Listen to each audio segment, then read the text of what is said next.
Hello everyone, welcome back to my new video. In this video we will do chapter number 11, that is force and pressure, and in this video we will do types of non-contact forces. तो देखो भाई, हमने अपने पिछले कुछ videos में क्या किया था कि भाई फोर्स क्या होता है, तब हमें पता चला था पुश और pull is called as force. ठीक है, फिर हमने किया था कि भाई फोर्स कितने टाइप्स की होती है मेजरली, तब हमें पता चला था कि भाई दो टाइप की होती है, कॉन्टैक्ट फोर्स और नॉन कॉन्टैक्ट फोर्स। फिर हमने पढ़ा था कि भाई कॉन्टैक्ट फोर्स क्या होता है। कॉन्टैक्ट फोर्स वो फोर्स होती हैं जो दो चीज़ों के कॉन्टैक्ट में आने से होती है, जैसे ये ग्रेविटेशनल मस्कुलर फोर्स या फिर ये हमारी फ्रिक्शनल फोर्स। ठीक है, आज हम करेंगे कि भाई नॉन कॉन्टैक्ट फोर्सेस क्या होता है। क्या non contact force, non contact force. अब देखो भाई, ये नाम से ही पता चल रहा है ऐसी फोर्स जो कांटेक्ट में आने से नहीं होती है, वही होगी भाई नॉन कांटेक्ट फोर्स। ठीक है, तो नॉन कांटेक्ट फोर्स की definition, force that comes to play, या कह लो the force in which two things does need not to be in the contact. मतलब दो चीज़ें कांटेक्ट होनी जरूरी नहीं है। पहले हिंदी में समझा करो, हमेशा कभी भी कुछ भी समझो हिंदी में समझो, इंग्लिश में ट्रांसलेट कर लो बाद में। ठीक है, मतलब अल्टीमेटली नॉन कॉन्टैक्ट फोर्स वो फोर्स होती है जो दो चीज़ों के कॉन्टैक्ट में आने से नहीं होती, अर्थात जब दो चीज़ें कॉन्टैक्ट में नहीं आती तब वो फोर्स होती है। तो इसकी ना देखो तीन टाइप होती हैं, पहले ऐसे समझाऊंगा बाद में बुक से समझाऊंगा।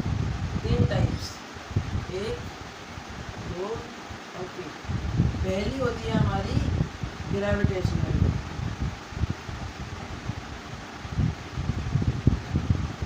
Gravitational force.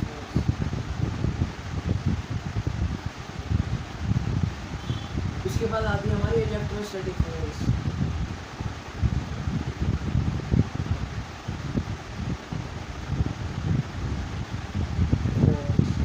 फिर आती है हमारी, फिर आती है मैग्नेटिक फोर्स।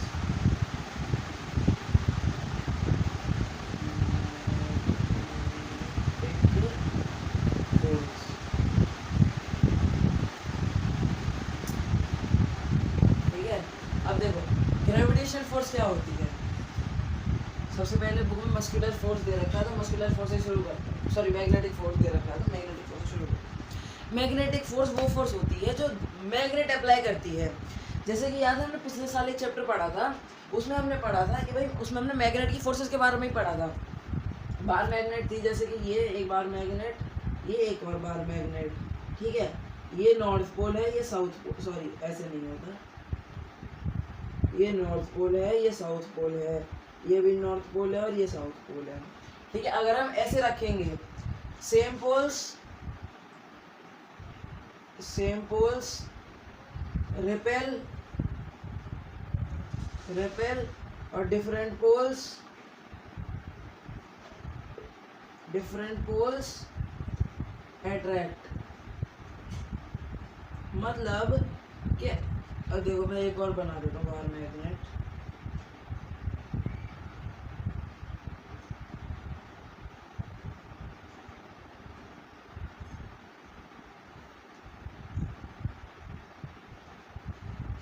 ठीक है, अब देखो अब क्या है, देखो जैसे इसमें नॉर्थ है, इधर साउथ है, तो ये जो दोनों मैग्नेट है ये एक दूसरे के पास आना चाहेंगी। ठीक है, वो अलग बात है, आप रोक लो उसको किसी तरह से, लेकिन ये दोनों जो मैग्नेट होंगी, ये वाली जो मैग्नेट है, ये फर्स्ट वाली जो मैग्नेट है नॉर्थ साउथ, साउथ और नॉर्थ वाली, इनमें देखो दोनों तरफ डिफरेंट पोल्स हैं, तो ये एक दूसरे को अट्रैक्ट करेंगी। ठीक है, लेकिन ये जो है, ये जैसे नॉर्थ एक साथ आ गए, तो ये एक दूसरे को, जैसे मान लो आप यहाँ रखोगे अगर मैग्नेट, तो वो फिर आप चाहे कितनी फोर्स लगा लो वो चाहे टच भी हो जाएंगी। अगर जैसे मान लो नॉर्मल पावर वाली है, तो मान लो अगर नॉर्मल पावर वाली है तो टच भी हो जाए, लेकिन अगर वो टच भी हो गई, उसका जैसे ही आप उसको ऐसे करके छोड़ोगे, या तो वो घूम जाएगी, ठीक है, या तो हल्की सी घूम जाएगी, या फिर वो हल्की सी ऊपर उठ के साइड हो जाएगी। ठीक है, तो अगर डिफरेंट पोल्स लाओगे तो एक दूसरे से दूर जाए, मतलब एक दूसरे के पास आएंगे, मतलब ये एक दूसरे के पास खिंच जाएंगी, और ये वाली जो होगी एक दूसरे दूर जाएंगी। ठीक है, उसके बाद आती है हमारी इलेक्ट्रोस्टैटिक फोर्स। सबने बचपन में वो किया होगा, स्केल ली प्लास्टिक वाली, उसको ऐसे बालों पर रगड़ा, उसके बाद ऐसे पेपर के ऐसे वो क्या कहते हैं उसे, पीसेस, पेपर के पीसेस टेबल पे रख के या कहीं पर भी रख के, ज़मीन पे रख के, जैसे ही उसके ऊपर वो रखते थे ये स्केल, वैसे ही वो खींचते थे जो पेपर होते थे, ठीक है। तो क्यों खींचते थे? क्योंकि वो इसलिए खींचते थे क्योंकि इलेक्ट्रोस्टैटिक फोर्स वो फोर्स होती है जिसमें एक चार्ज बॉडी दूसरी चार्ज या अनचार्ज बॉडी को खींचती है अपनी तरफ, ठीक है। अब जैसे मान लो एक चार्ज बॉडी है, ठीक है, उसके अंदर आपका करंट बह रहा है पॉजिटिव का, मान लो, ठीक है, पॉजिटिव का करंट बह रहा है, ठीक है, एक चार्ज बॉडी के अंदर, और दूसरी अनचार्ज बॉडी है। तो जो चार्ज बॉडी होगी, अब दूसरी चार्ज बॉडी का ना नॉर्थ है, मतलब ना पॉजिटिव है ना नेगेटिव है, तो वो उसको अट्रैक्ट करेगी। लेकिन अगर वो दूसरी वाली का भी, अब मान लो दूसरी वाली जो है, एक का तो पॉजिटिव है अभी, और लेकिन जो दूसरी वाली है उसका नेगेटिव है, ऐसे में क्या होगा? ऐसे में भी वो एक दूसरे को खींचेंगे, लेकिन दोनों का अगर पॉजिटिव हो गया तो वो हटा देंगे, मतलब तो एक दूसरे को रिपेल कर देंगे, इसकी तरह ही। फिर आते हैं ग्रेविटेशनल फोर्स, ठीक है। ग्रेविटी हमें क्या लगता है, देखो जैसे रुक जाओ,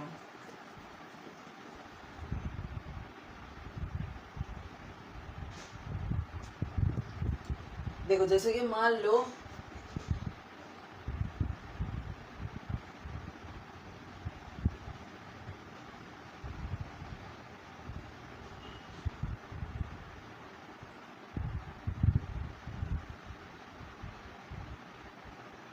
ठीक है, जैसे कि ऐसे है, ठीक है, अब ये ऐसे होगा,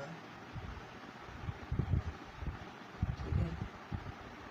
देखो ड्राइंग पे मत जाना, ठीक है, ड्राइंग तो मेरी बहुत गंदी है, मैं पहले ही बता दे रहा हूँ, ठीक है। अब देखो जैसे कि मान लो आपके हाथ में इधर बॉल है, ठीक है, मान लो इधर आपके हाथ में है बॉल, ठीक है, तो जैसे ही आप इधर बॉल को छोड़ोगे तो वो तो नीचे जाएगी, ठीक है।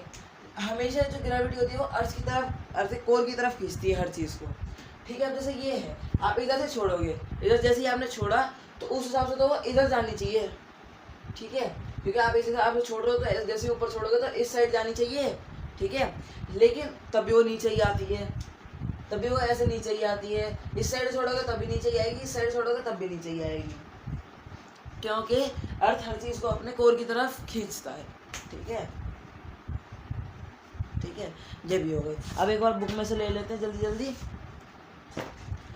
Non contact forces, muscular force, ये जो एक्टिविटी है ये मैंने समझा थी, ये ऐसे ही वाली है, ये वाली जो थी नॉर्थ साउथ वाली, ये ऐसे ही है, ठीक है। Does a magnet on the roller begin to move when the other magnet is brought near it? देखो ये तो हमारी नॉर्मल थी, लेकिन उस वाली में क्या है, उस वाली में जैसे ऐसे है, ये एक बार मैग्नेट आपकी नॉर्थ साउथ, फिर ये एक बार मैग्नेट आपकी साउथ नॉर्थ, मान लो इसके नीचे आपने कुछ पेन पेंसिल रख दिया, ठीक है। अब ऐसे में क्या होता है कि जैसे ये इसके पास आएगी, ठीक है, जैसे ये इसके पास आएगी तो ये सेम पोल्स का तो है नहीं, मतलब सेम पोल्स है तो एक दूसरे को ये दूर फेंकेंगे तो ये जो रोलर है ये इस पीछे की तरफ खींचेंगे, ठीक है। अब मान लो हम क्या कर देते हैं, मैग्नेट को हमने कर दिया उल्टा, ये नॉर्थ कर दिया, ये साउथ कर दिया, ऐसे में पोल ये रोलर जो होंगे वो आगे की तरफ खींचेंगे, ठीक है। चलो आगे देखते हैं अब क्या है। Does roller begin to move when the other magnet is brought near it? Yes. Does it always move in the direction of the approaching magnet?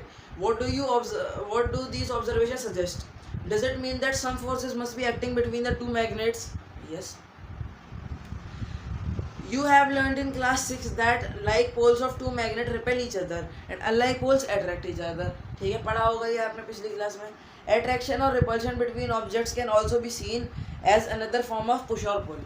इसको भी हम पुश, देखो, और जैसे ये इधर जा रही है तो ये एक तरह से पुल होगी, लेकिन अगर इधर साउथ होता तो साउथ और साउथ ये धक्का मारती तो पुश कर रही है, ये भी फोर्स ही है। Do you have to bring a magnet in contact for observing the force between them? A magnet can exert a force on another magnet without being in contact with it. The force exerted by a magnet is an example of non-contact force.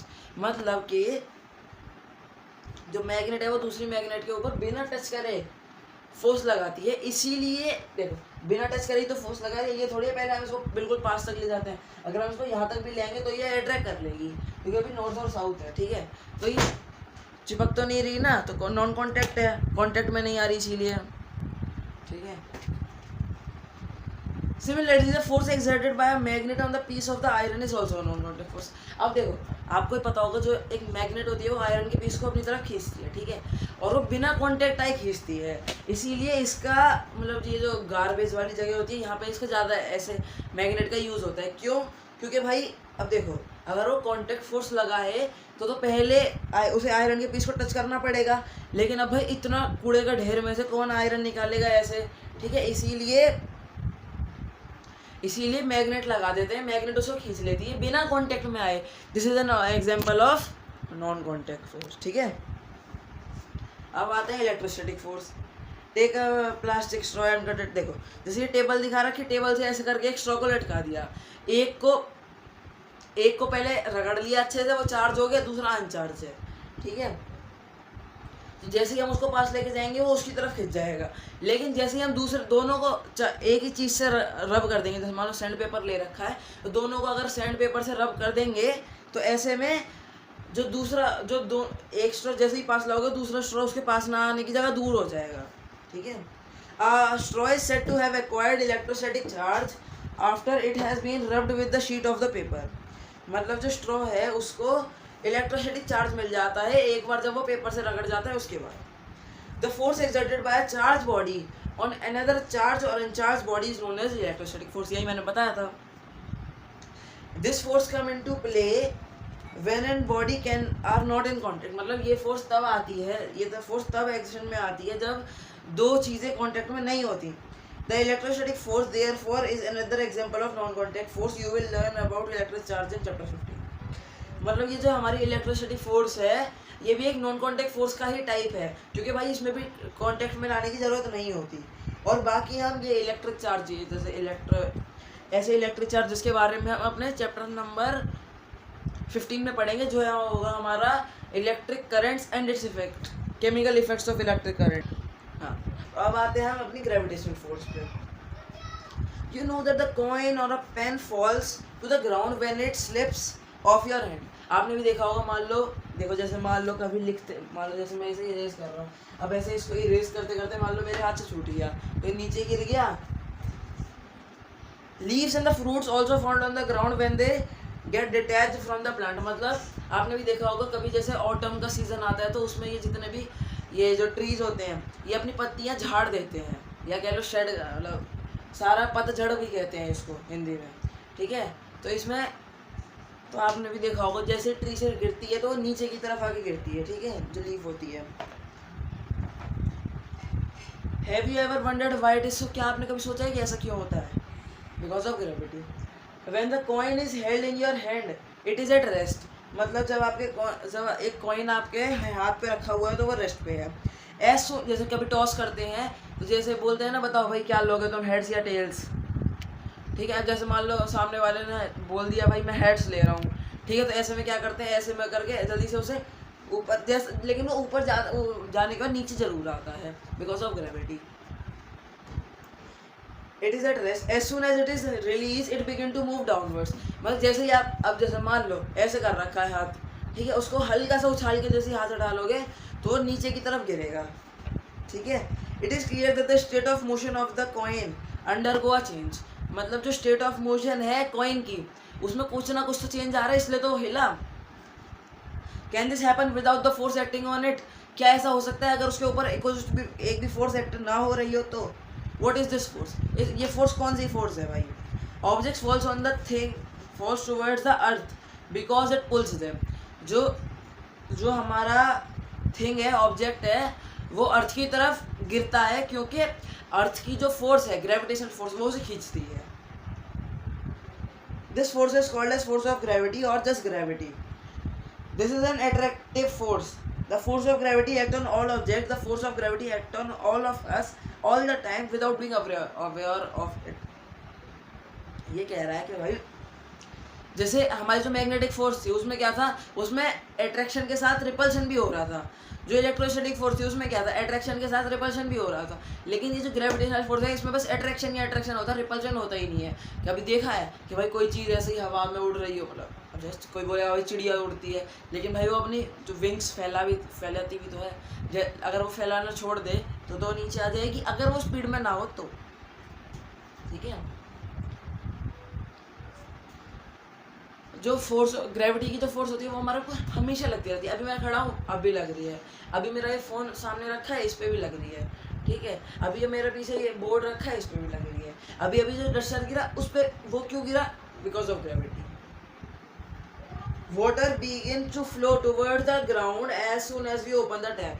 अगर कभी जैसे मान लो नहाने के लिए बाल्टी भरते time, shower लेते टाइम, जैसे ही आप टैप को खोलते हो वैसे ही अगर शावर ले रहे हो तो ऐसे ऊपर से नीचे आके शावर ले रहे हो या टैप कर रहे हो तो ऊपर से नीचे आके पानी गिरता है। क्यों? क्योंकि वो ऊपर से नीचे इसलिए गिरता है क्योंकि बिकॉज ऑफ ग्रेविटी। वाटर जो होता है रिवर का, वो नीचे की तरफ गिरता है। झरना जो होता है वो नीचे की तरफ दिखता है, कभी देखा है ऊपर की तरफ झरना जा रहा हो? Gravity is not a property of Earth alone. In fact, every object in the universe, whether small or large, exerts the force on every other object. This force is known as gravitational force.